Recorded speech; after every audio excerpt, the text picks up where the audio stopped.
Okay, thanks, Joe. I appreciate that. Hey, everybody. It's your good friend Pozzible here, and I'm with Joe. Hello. And as you know, we're back again for the next batch of what movies are coming up this weekend real soon. And first off, we've got Oblivion with Tom Cruise. Interesting trailer. Absolutely.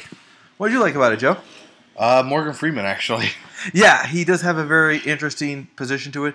You know, the thing that kills me about Oblivion is how they create this want-to-be mystery. You know, it's supposed to be set in the future, obviously.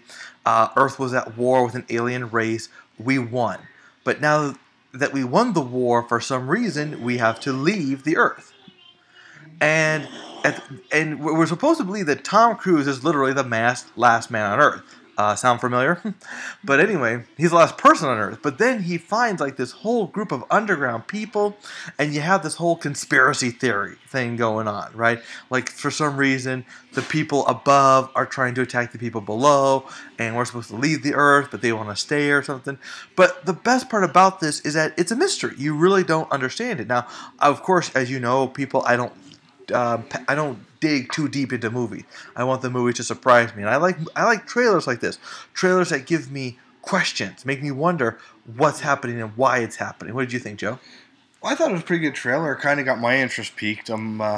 I'll probably end up seeing this eventually.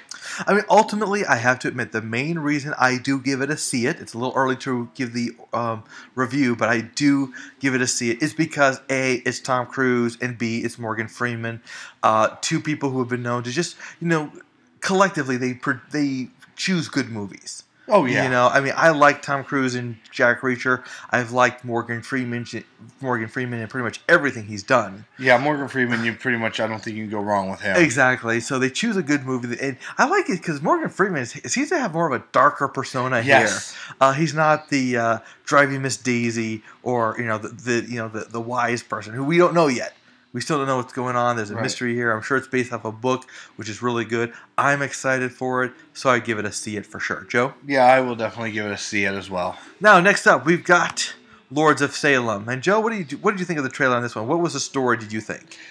I'm not really sure, but I thought it was actually a pretty good trailer. Kind of got my interest piqued.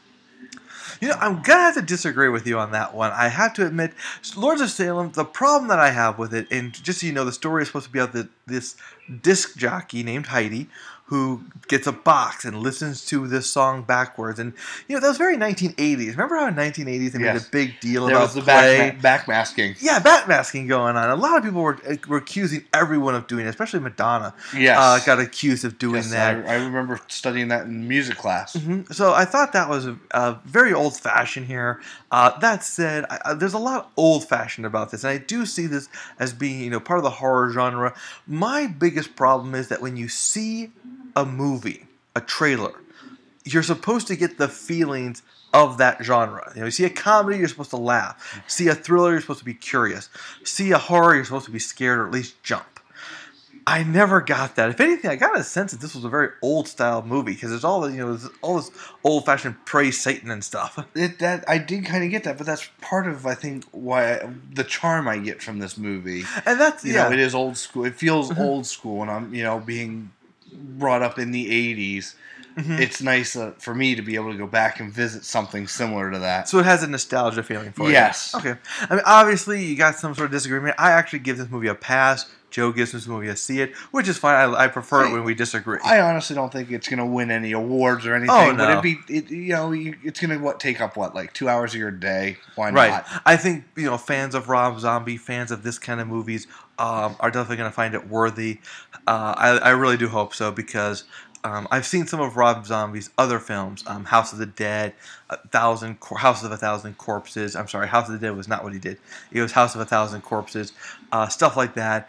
And I always see the potential there, but I never actually get scared. After seeing movies like Saw, and The Collector, like the real torture porn movies, I feel that's where he's going, but he just never makes it, He holds back, I feel.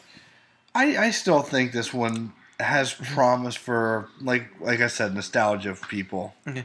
Excellent. Well, guys, that's it for our movies. These are the movies that are coming out wide release. There's 2 other movies coming out, but I think they're limited release.